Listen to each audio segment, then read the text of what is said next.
Welcome to the Darkstream. VoxDay, VoxDay.blogspot.com, and Infogalactic News. So I was talking a little bit to Ramsey Paul, and he said that Vice had gotten in touch with him and wanted him to appear on Vice TV. Now, I'm pretty sure that he was just sort of milking it for the attention. He's a smart guy. He's done media before. He knows what happens and that sort of thing. So I'm not really talking about Ramsey Paul himself here. But I was kind of disturbed to see the fact that, to see how many people just have learned nothing from all the various experiences that everyone from Milo to Mike to me to Tommy Robinson, all these people have had these negative experiences with the media trying to do hit pieces. And what's amazing is that all of these people still say these just stupid, ignorant, totally amateurish things. You know, I mean, there must have been 10 people who chimed in, oh, make sure you record it. Well, so what? So you have a recording. I have a recording of David Pacman, who's a very, very minor media figure, blatantly lying. Not only that, I caught him lying about what he had said after the fact, too. Okay? And I put it on my blog. I've got a much bigger blog. I've got much more reach than the average person who gets is the subject of a hit piece. Guess how much difference that made to David Pacman, who is much smaller than most of these media outlets? None whatsoever. Absolutely none whatsoever. These people are shameless. These people are liars. What do you think you're going to prove by demonstrating that a liar is a liar? Who is going to care? I mean, look at all you guys. Suppose I go to you guys and I say, hey, guess what? I have proof that CNN lies. What's your reaction going to be?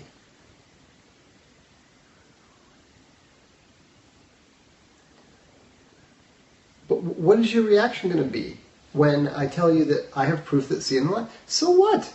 We know. We know.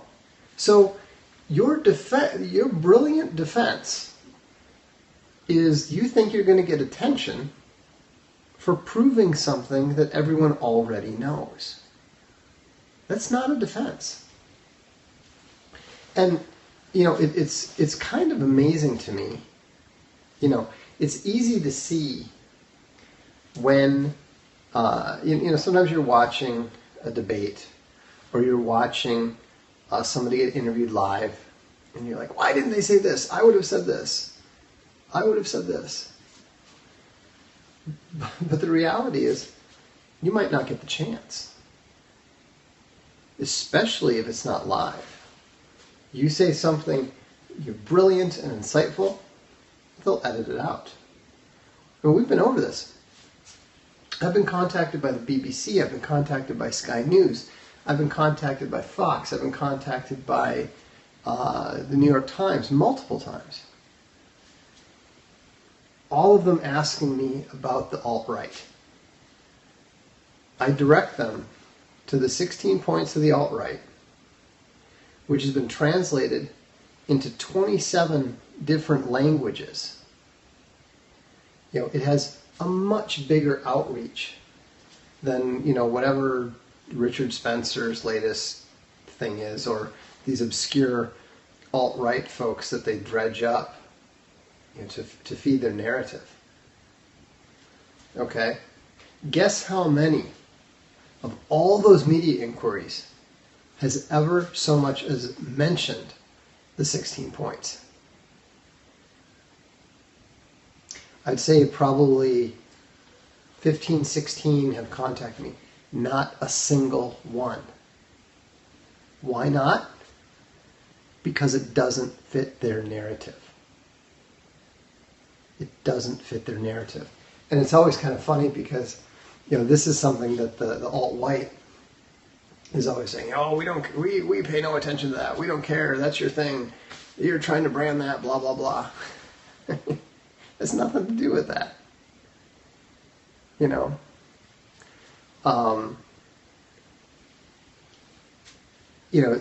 media is trying to define the alt-right. The media is trying to define conservative. The media is trying to define libertarian. The media is trying to define every single term. They want to create those terms for you. They want to define those terms for you. And so the one thing they can't afford, they love to get self-professed white nationalists getting up there saying, white genocide! We need to save the white people! Because they know they can make you look like a loon. You will look like a loon saying stuff like that. Because nobody believes. I've criticized the whole white genocide meme before. It's utterly stupid. It's utterly ineffective. It doesn't change anybody's thinking. Why? Because genocide, to most people, means piles of dead, naked bodies. So, anytime you have to explain something, anytime you have to justify or rationalize something, the moment that you start doing that, you have left the world of rhetoric and you are now in the world of dialectic. It doesn't mean they're wrong. I'm not saying they're wrong. I'm saying they're speaking Chinese to English speakers. You need to focus on the emotions, which means that whenever you're speaking to the media, you need to be speaking in rhetoric. Who does this better than anyone else? Who does this practically every time he interacts with the media?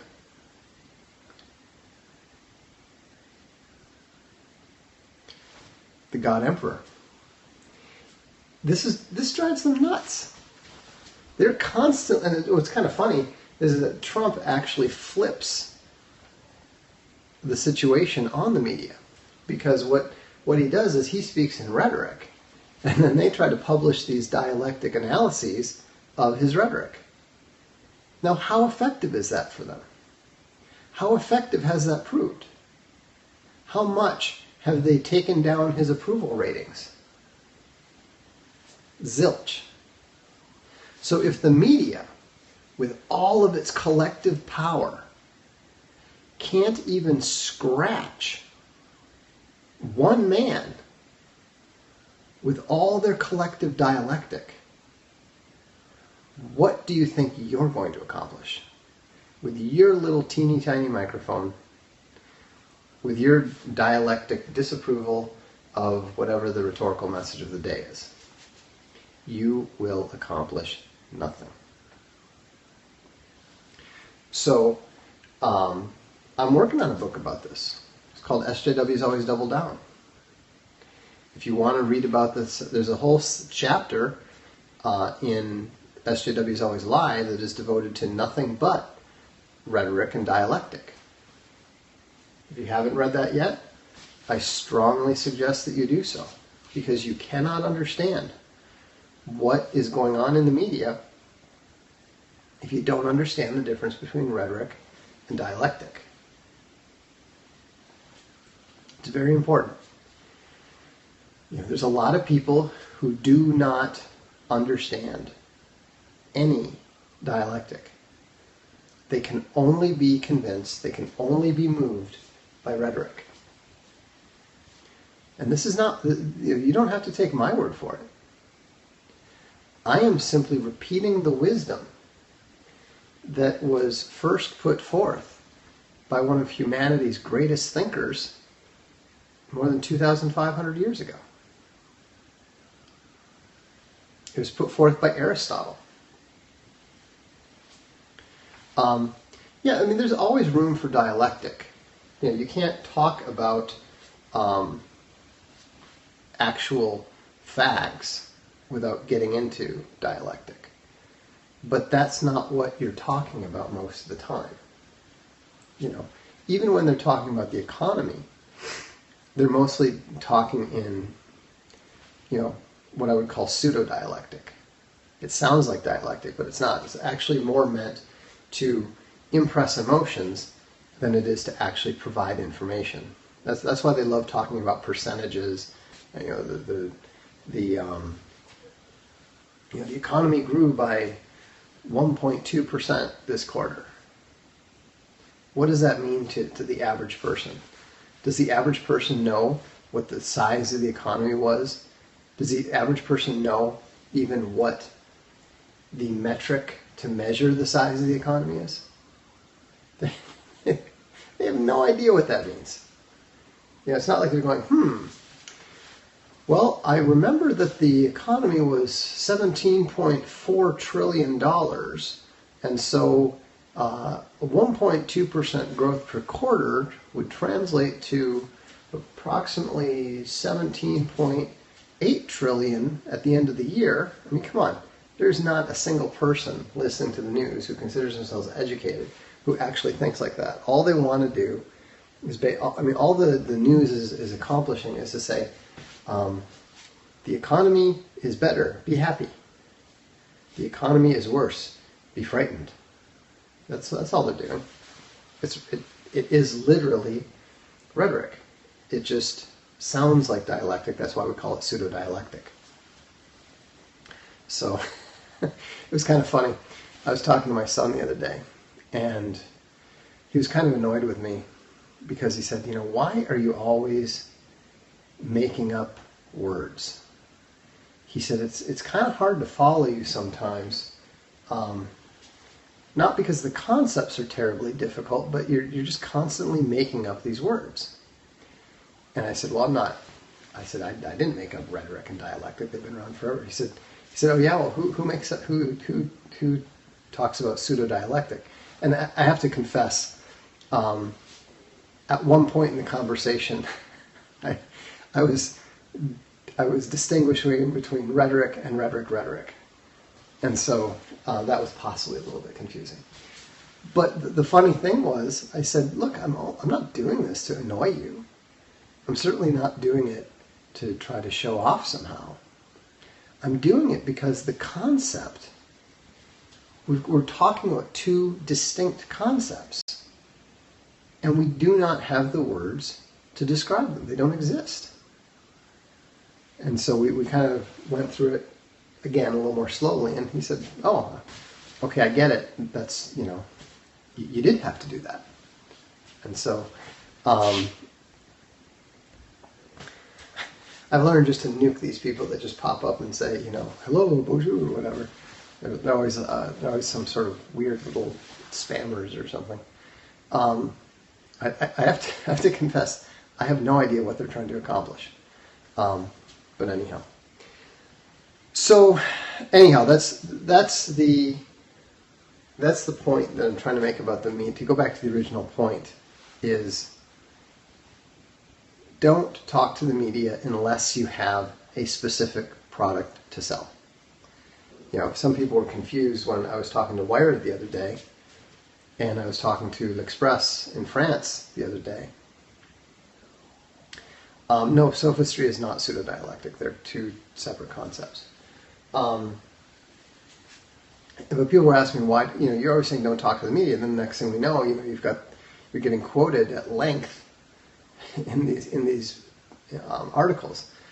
Well, the reason is very simple.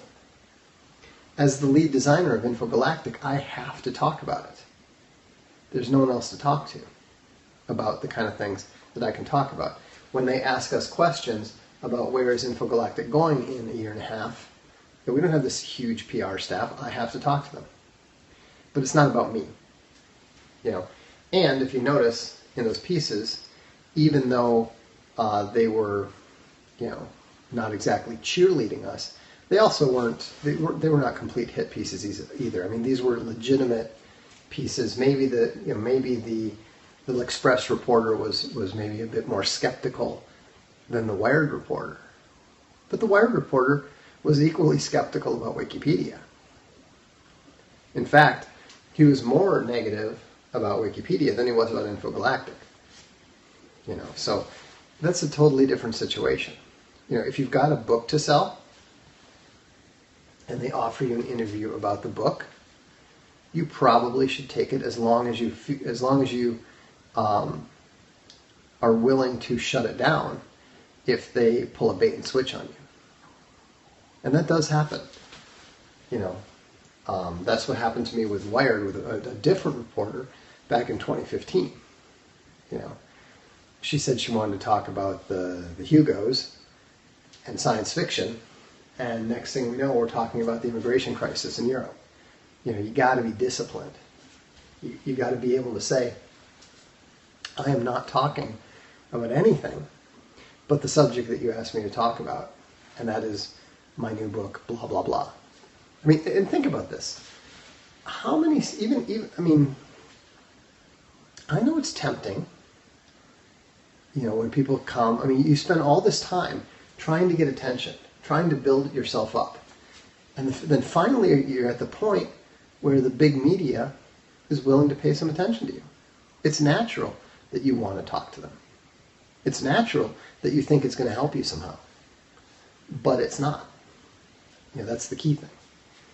And it doesn't matter if they say, we will be fair. We want to hear your side of the story. We're just really trying to understand this new thing, and you can help us do that. Because we think you're a really important part of that. We've identified you as a key figure. That is their standard bullshit line. They've got basically 3 cons that they run on everyone. And it is amazing how many people fall for it every single time, over and over and over. And it's kind of funny too, because you always know when somebody's fallen for it, because the next thing you know, they're on Twitter whining about the fact that they were misquoted, mischaracterized, whatever. It's ridiculous. How often do you see me doing that? You saw me do it twice. Once with David Pacman. Pacman was just shamelessly dishonest. He called me up and asked to talk about Gamergate. I said, sure. And next thing I know, he's like dredging up headlines that I didn't write for columns that I'd written for WorldNet Daily 12 years before. I had no idea what he was talking about.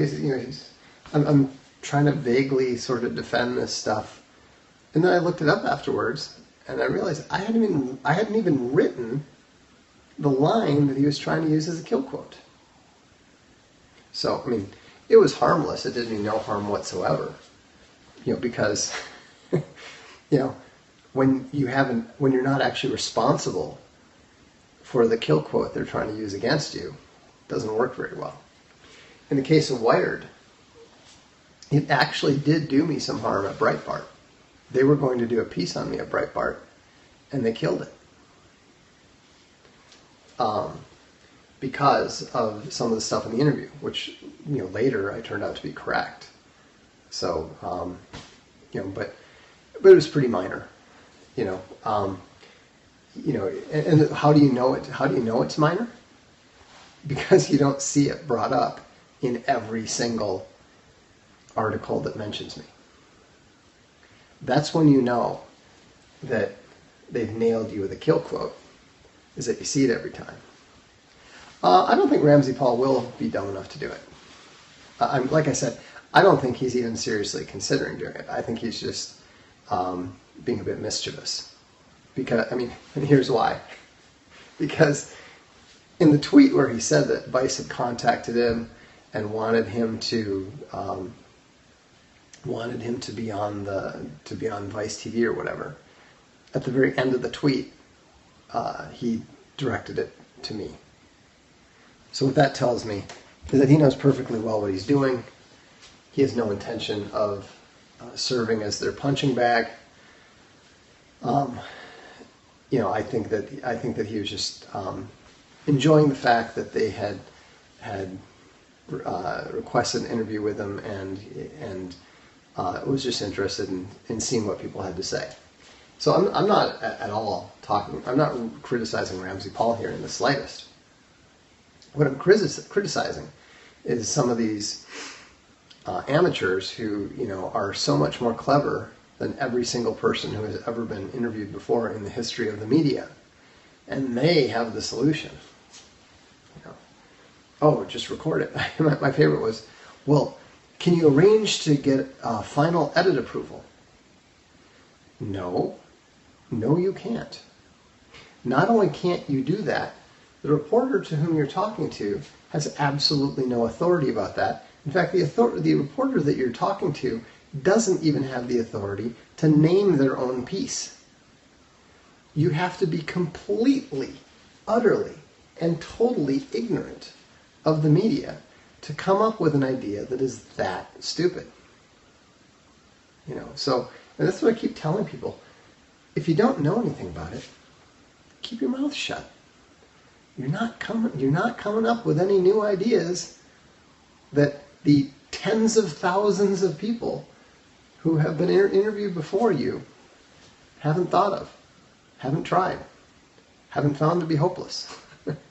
So, anyhow, the other thing I mentioned is Patreon. I'm thinking about possibly doing that. I don't know much about it. A couple people have been encouraging me to get on it. I'm not going to do it personally. I don't know if they allow corporations, to be on it. So it's possible. Yeah, it's a subscription thing. So it's possible. We may look into it. We may look into doing some videos for Patreon subscribers and that sort of thing. I don't know. Right now I'm a little bit busy. I just finished editing the Law Dog files, which Larry Correa wrote the foreword for, which is brilliant and hysterical and funny. I gave it to my son, and he was I could hear him snorting and cracking up. So, which didn't surprise me at all. The thing is hilarious. So, so that'll be our next book, and like I said, I'm trying to get SJW Always Double Down done. So, anyhow, we'll have to see how it goes. But we're looking into it, and so anyhow, I got a few more minutes. So does anyone have any questions that they wanted to ask?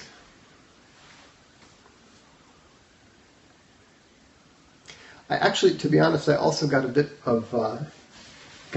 done. Yeah, I'm aware of that. I got a bit done on the extended edition of Sea of Skulls, which is nice. I don't know what Alt-Morn, I don't know what you're talking about. Yeah, I suppose if Patreon's threatening Sargon of Akkad, I should probably stay well away from it. Do I notice that Faith Goldie and Lauren Southern both seem to be moving right? Yes. The alt-light is going to continue to move right. Taking debate online, I don't have time for that. No, we're just leaving them alone. The Dragon Award nominations, I don't know. I'm not involved with them. I think they close at the end of this month. I'm not sure. But if you haven't nominated for the Dragon Awards, you might want to think about doing that. Glad to hear that Hitler in Hell is good. I thought it was pretty amazing too.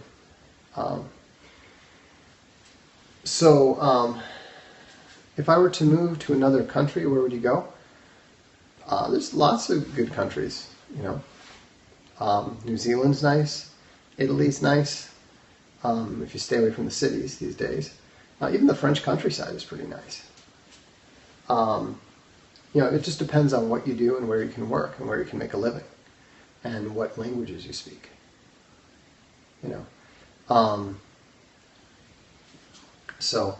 But I think that the I think that the alt-light and the alt-right are developing very well. I think things are coming along very well. And so, I've always said that the alt-light is going to become the alt-right.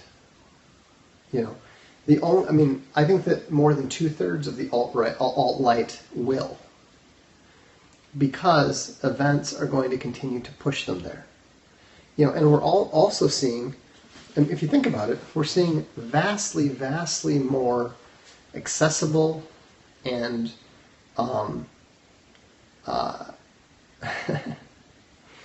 I'm not surprised that Richard Spencer is lashing out at the alt-light all the time, because Richard Spencer is becoming less and less significant.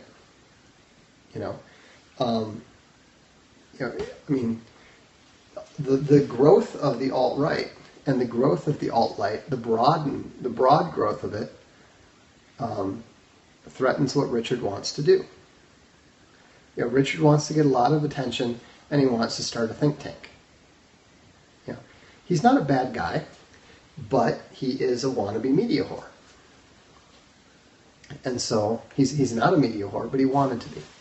And so, already people care a lot less about Richard Spencer than they did a year ago. In another year, they will probably care a lot less, even less about him.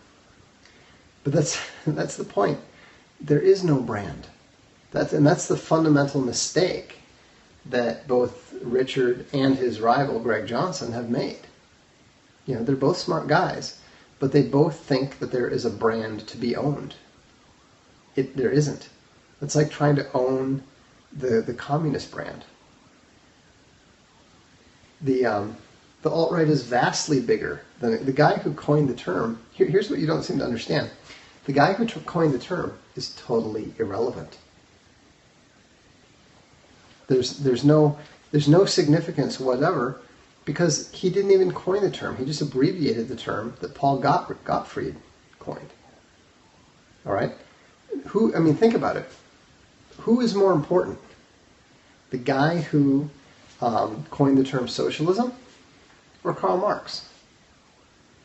The thing is, there are probably there are probably 10 or 15 socialists that are more significant than the guy who coined the term. So, and I'm not saying this to denigrate Richard in any way. I'm just simply pointing out the obvious. You can argue it all you like, but the fact is, Richard's not as significant to the alt-right as he was a year ago.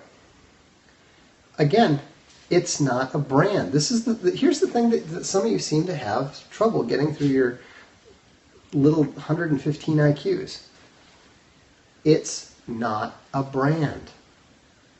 It is a philosophy. There are movements, plural, attached to it. Not a movement, movements, plural. Events are pushing people that way. They will continue to push people that way, but the people who are involved with it today and the people who are involved with it at the beginning are generally going to be pushed out of the way, because smarter, more capable people are going to rise up. I know that Spencer wants it to be a brand. It doesn't matter. He can want it to be a unicorn. Okay? If it was a brand, then you'd have a copyright on it and nobody else could use it. Nobody's using the Nike swoosh. Anyone who wants to use alt-right can use it.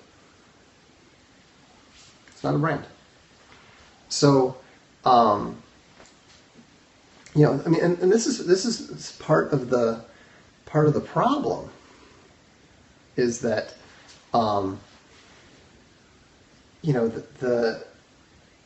people don't even understand. You know, I believe that there will be much more effective alt-right philosophers than I am. You know, there will be. There always is. You know, there will be better writers. There will be better leaders. There will be more people. You know, we don't even know. I mean, look at the different countries involved. Right now, the most alt-right countries are Hungary and Poland. They don't give a flying fuck what the TRS guys or Richard Spencer or me or Milo or Mike, they don't care about that at all. This whole thing, this world, is much, much bigger.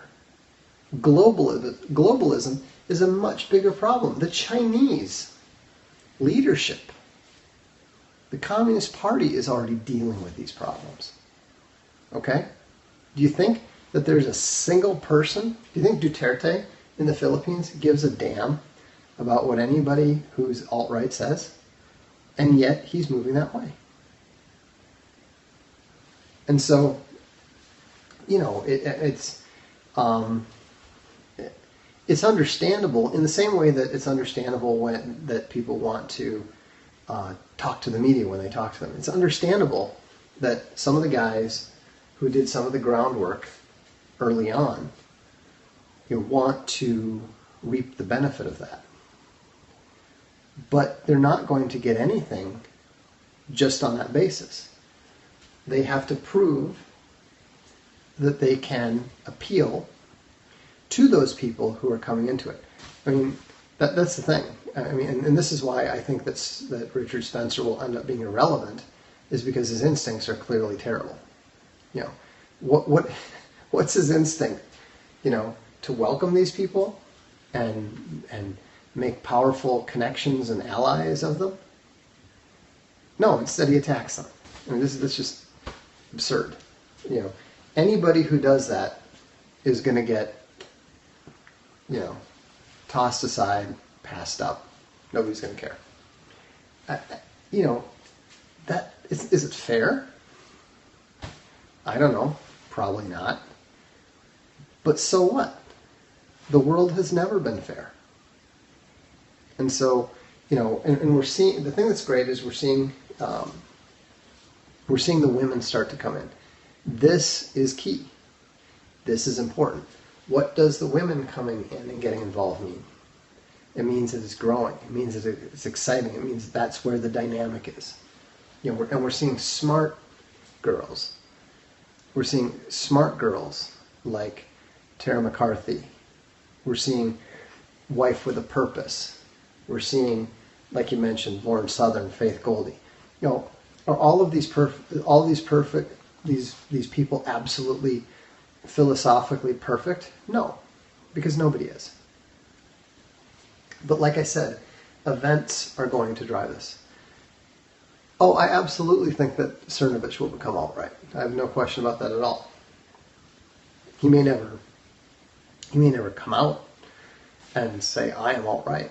I don't think he'll ever come out and say he's anything now. Yeah, I know Mike and Shauna. Obviously, you know, Shauna's an absolutely delightful woman. You know, there's no mystery why he likes her so much.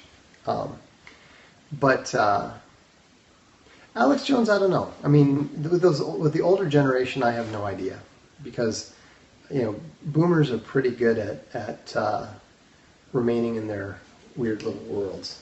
So, and so, yeah, you know, I mean, you know, Mike tends to think in terms of brands and that sort of thing, and you know, I respect his opinion. I always respect his opinion. But, you know, and also in fairness, you know, I have a different perspective, because I'm not trying to start a movement. I'm not trying to create a brand. I'm not trying to be a leader, you know. So I have a different perspective than some of these guys. Maybe it's more accurate. maybe it's less accurate. I don't know. And the thing is, in some circumstances, they're going to be more correct.